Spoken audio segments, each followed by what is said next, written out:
I am he as you are he, as you are me, and we are all together. Today we have a conversation about the narrator voice with Dr. Erwin Warkentin.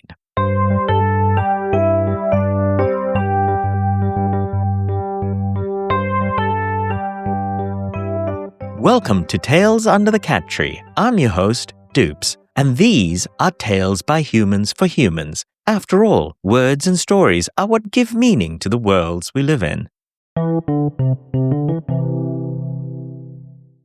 John Lennon wrote the line, I am he, as you are me, and we are all together, in I Am the Walrus to intentionally confuse.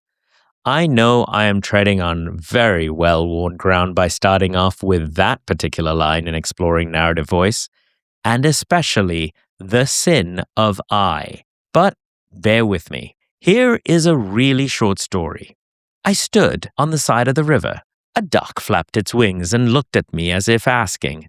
I patted my pockets and turned up my palms. Maybe the duck understood I got nothing today. Nothing. I can barely keep it all together. She left me this morning. A letter on the bathroom mirror.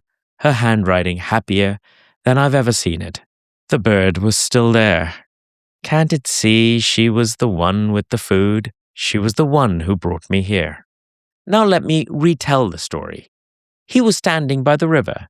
The duck flapped its wings as it cut through the water, driving a sharp line towards him. A common sight along these banks through the winter. The man sighed, patted his pants, and turned his palms up. Exasperation matched to pleading eyes. He reached out to his wife and almost fell when he realized she was not there. Today, he was alone, a crumpled figure shuffling through the snow by the banks. Every story can be told from an infinite number of perspectives. I could tell the same story from the point of view of the duck, hungry, watching the world go by from the banks of the river. I could add some magic realism and have the river narrate its journey past the banks and this man. I could be a leaf, a blade of grass, or even a lamppost. Each perspective adds something to the story. There is a story I have written some half-dozen times over the years. It's been written from any number of perspectives, and yet I still don't feel it's remotely correct or even conveying what I want. For me, quote-unquote, I is possibly the hardest perspective to take.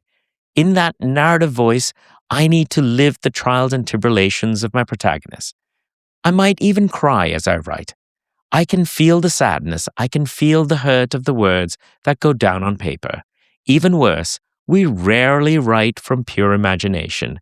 Every story has the hallmarks of some pain that I have already gone through. Reliving those moments can be as painful as the first time, struggling to put words to paper. The omniscient narrator, on the other hand, allows a freedom to step outside, to stand back, to handle emotions from the sidelines. There is so much to explore when it comes to the narrative voice that we could be here for hours. Dr. Erwin Warkentin sent me a rough first draft of a story to review. He was kind enough to have me critique it on air. This is one of the hardest things a writer can do. Have your work be examined right there in front of you. For me, though, it's exhilarating. I get to see what landed and what did not. Purposefully, the story has not been provided here. The idea of the story, the framework of the story, is far more important than the story itself. One day, after many rewrites, I am sure you will hear or read the full story in its final form, whatever narrative voice Erwin eventually chooses. So let's get down to it. Here is my conversation with Dr. Erwin Warkentin on the sin of I. Hi, I'm Erwin Warkentin. I'm a former professor of German, now living in Berlin. Very recently, I wrote a story, and it was a first draft, and I sent it to Dupes. So this is very interesting to me because I have been your pupil and you have been my professor. Now I am actually reading and critiquing one of your stories. In this case, I am actually going to critique you purely from a literary perspective rather than from the content of the story.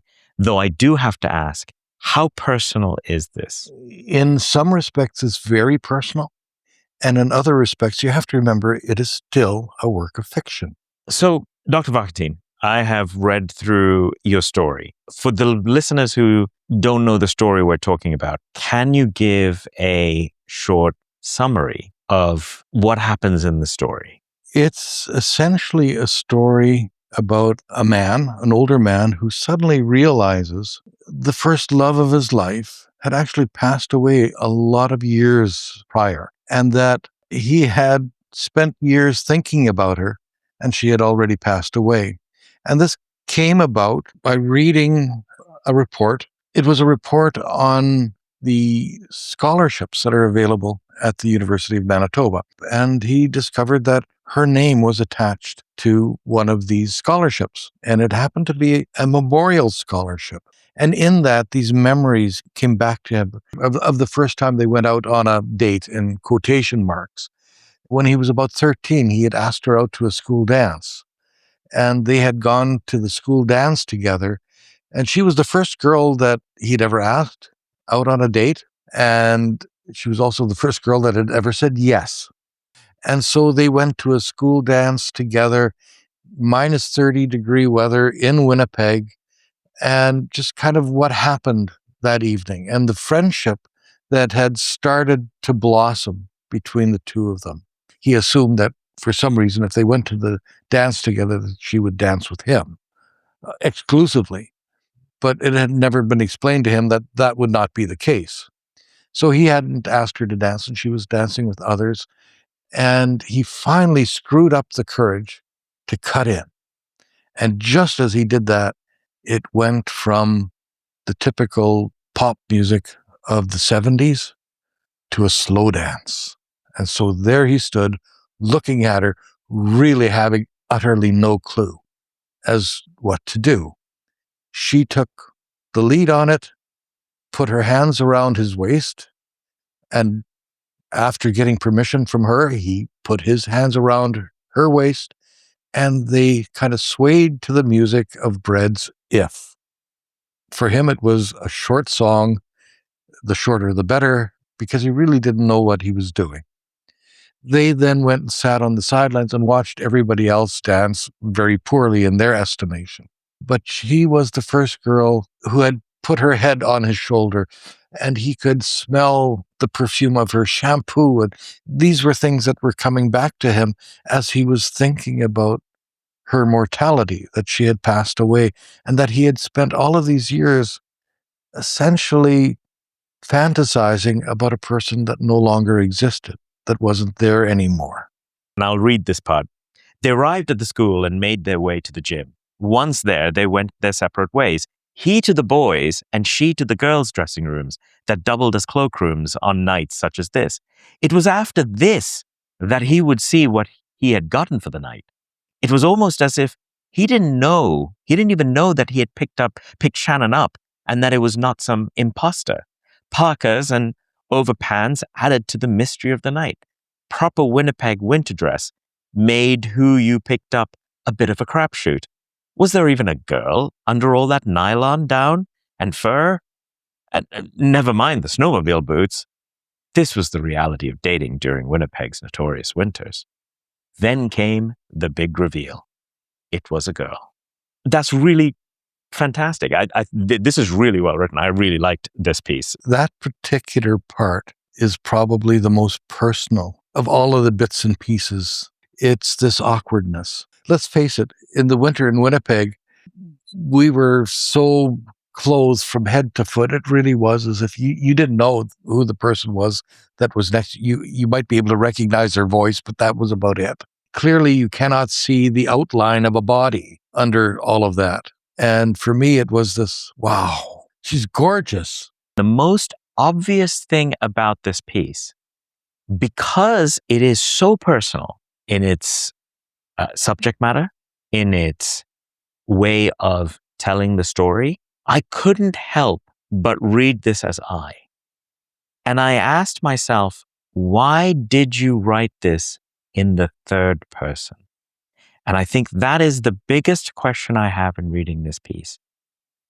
Because it's written in the third person, I feel as if I am following along, looking at a situation like I'm watching it on television. why not go with the first person in this case where the emotion is attached to the reader? I think for myself, it was a matter of wanting to take a step back from the story. And that's very much in the moment what I was feeling was this, it almost felt surreal, as if I was sitting over my own shoulder and watching myself go through this and wondering to myself, well, why are you feeling this way? You haven't really had a relationship with this person, and so for me it was trying to distance myself from it so that I could look at it more carefully.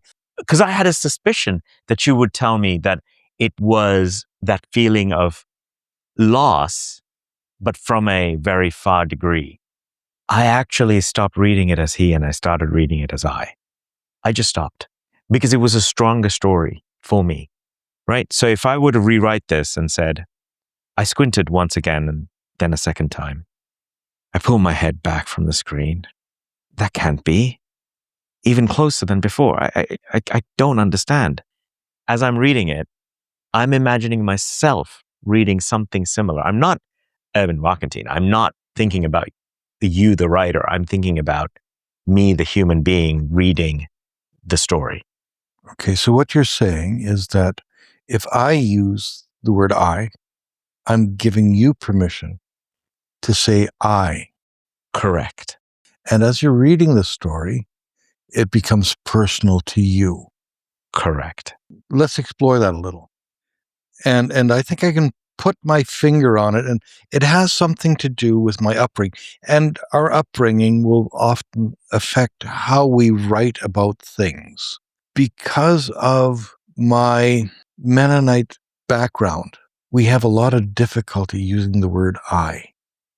And how else do you then go writing about your own experiences if it's this idea they have in German, and the Mennonites will often use it. Even the ones that don't know much German anymore, they'll talk about Hochmut.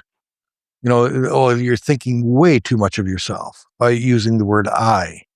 And so I think I wanted to tell the story, but felt uncomfortable in the I, thinking, oh, I'm not that important. But if I'm looking at the story in totality, from the start to finish, is the story about the moment that you found out and the memory that you had? Is the story the emotional connection to what could have been? Or is the story even deeper, where this person is getting old and people that they have loved are moving away? Part of it is this notion of getting older. I've discovered over the years now that more and more of the people that I knew, that I grew up with, are dead. I can just start rattling off names. These are people that I had a relationship, when I was young, when I was a teenager, when I was a young adult. It really is about this moment of realizing that my world is becoming smaller, that it's no longer this big group of people. It's a big group of memories, but the actual people that I can make those memories with or trade those memories with, when you sit down and you trade stories about your youth, is becoming awfully small. And I realized that of the people that I was close to growing up, I am literally the only one left. There are parts of the story where certain things are disappearing as well. The dance, the fashion, these are not the same anymore. That they don't exist as they used to. But I know what you're saying about, these things are that fact. These are things that I knew that, we'll say, the kids of today wouldn't understand. You might not know who Hunky Bill was. No, there's quite a few references here There's that I just did references in not there get. that don't exist. And so, for someone from Winnipeg of my age, they would know what CKRC was. They would know who Hunky Bill was. Now, let me actually go back and counter-argue what I actually said earlier. So this is the problem of writing, right? Especially when you have a conversation with the author. This could actually work for me even in the third person even better as well. One of the strengths of the story is these pieces that you're bringing in from different parts of a place I never grew up in, CKRC. Now, I know as a Canadian, all radio stations start with C. So CKRC, easy, right? And I know roughly most of the references to a certain degree. If you had written this in the I, you might have had to remove some of those references. I think what you're getting at is the fact that in the way I've structured the story, I've taken the mystery out. Or perhaps that it isn't completely in the third person, and neither is it in the first person. And you've left the reader trying to figure out which should it be. So what you're saying is I'm copping out by using he. Well, yes. Yeah, okay. No, and that's fine. Or you haven't truly fictionalized this to a degree that you're able to actually weave in the narrative that you actually wanted. Yeah. Yeah, no. I see what you're saying with that. These memories that I have of her, there's very, very few people that know anything about these things that I've experienced. So I think this is the problem. I think it's so autobiographical. While you say you want it to be a fictionalized account, it's not quite fiction. And therefore, I want to read it as autobiography. If I were marking this as an essay, I would actually say great imagery, fantastic, walking me through a particular point in time and history, and showing me and giving me the sounds, the vibes, the temperature, even temperature of the air, as well as the temperature between two people. But I couldn't quite grasp the end outcome that you wanted me to leave me with. I think what I want to do is with the story, I wanted to tell people, don't leave all of these ifs hanging. Do something about it. I didn't. And yes, some of the aspects of this are fictionalized, but the general plot is correct.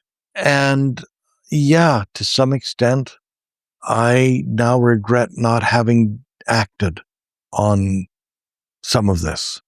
I think this is where I think it could be stronger. At no point in time do you tell me, or does this person tell me, the things that he would have liked to have had a conversation about. What were the conversations you were going to have with Shannon in this fictionalized version? I would have had one question. Have you had a good life? And I think that's what's missing here. There's a lot of pity in the narrator for himself, but not a lot of empathy towards the other person. Yeah, towards the other person. See, this was very raw at the writing of it. Now I have the benefit of distance. And it's not unusual for me to leave a piece for 6 months or a year or even 2 years and then come back to it and say, okay, let's have another go at this. I guess this was one of these things where I needed to put it down and I needed it to ferment a while. You know, it's like making sauerkraut of all things. That's what I'm thinking of now, is you put it all into this big clay bowl and close it up and then you bury it in the ground for a while.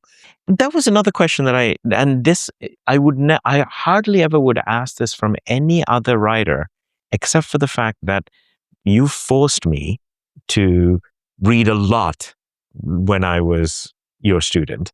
Would there have been a story here had you written this as a set of letters or even a set of pieces of evidence? Now you're getting me to say something I hoped and wished and dreamt that I never would say. And this happens to be the impact of me having read Die Leiden des jungen Werthers. Yes. Goethe's Werther. Yes. And when we think of Goethe, it's actually Goethe. This was, in many respects, autobiographical, what he was writing there in Die Leidensjungen Werthers, the sufferings of young Werther, for those who are looking for an English version of it. And I can't imagine me having written that without having had Goethe and his Werther in my background. The way I write these letters to people, I can't help but be influenced by the letters that I read as a grad student and afterwards, by these German authors. And maybe that's what I'm talking about here, is letter writing in a literary style. And so, yes, this very much has the hallmark of someone writing to someone else about an experience they had. So we've talked about you rewriting this in the first person. We've talked about taking it more into the third person and more of the omniscient narrator. And this is the wonder of literary thought about how the same story told from different perspectives can change the story. And the third one that we just talked about, where you're telling the story to another person through the form of a letter and potentially getting more and more out of these characters. I think I would want to explore the notion of it taking the form of a letter. I know they've kind of fallen out of fashion, although there have been a few recently that have come out, in this epistolarian form. Well, there's a diary form. There's, all of these are the forms of writing in a modern context to another person. Or that's probably what I would want to maybe explore a little bit further. I think that makes sense in this particular case, where I'm writing to an old friend who may have known her as well. If I were to sum up this conversation between us, when writing, you can put down a first draft of anything. What's most entertaining is when someone reads that draft and starts having a conversation about the piece. The very fact that we're having a rather lengthy conversation about this piece means that it was worthwhile. I think all writing is worthwhile. And I think, as my friend Seamus put it very recently, fiction, whether it's autobiographical fiction or completely fantasy science fiction, is humanity's greatest art form. It's interesting what you say. I'm going to just relate a quick thing here about a student of mine who shall remain nameless, but she made my heart skip a beat. Or I overheard her telling off her boyfriend and his friends. They were all a bunch of gears from the engineering department, and they were talking about how superior they were to us artsy people. And her response, and this was a response that she lifted straight from me, and she threw it at them, and it landed like a bomb amongst them. And she said, "You know something? You guys think you're so superior. You can build me a rocket to take me to Mars or anywhere else in this universe. But without literature, would I want to make the trip? Without literature, will I understand the life that we lead?" Anyway, this was a pleasure chatting with you on this Thank you very much. I enjoyed it. Did you get anything out of it? Yes, I did. Was it useful? I was very serious about getting some feedback on how it landed. For myself, it was important. It was a bit of a catharsis. But now, does that catharsis mean anything to anyone else? Thanks to Erwin for this conversation. I know how difficult it is to have a story critique live, and I'm looking forward to the next time Erwin and I get together, as I think it's probably my turn to have something critiqued. Thank you for listening to another episode of Tales Under the Cat Tree. I hope this conversation made you think about how you can see every facet of our existence from so many different perspectives. Listen to the archives wherever you get your podcasts, or at tales.dupes.ca, or at pod.dupes.ca. This podcast is about the worlds we create, the realities we conjure, and the wonders of the human condition. If you have enjoyed this podcast, please help me reach more people by subscribing or sharing this episode. This podcast, including its intro music, is produced, edited, and created by Duleepa Wijayawardhana. Give your pets a cuddle until we meet again for some tales under the cat tree. Oh, this could have been a disaster, in other words. Yes, exactly. In other words.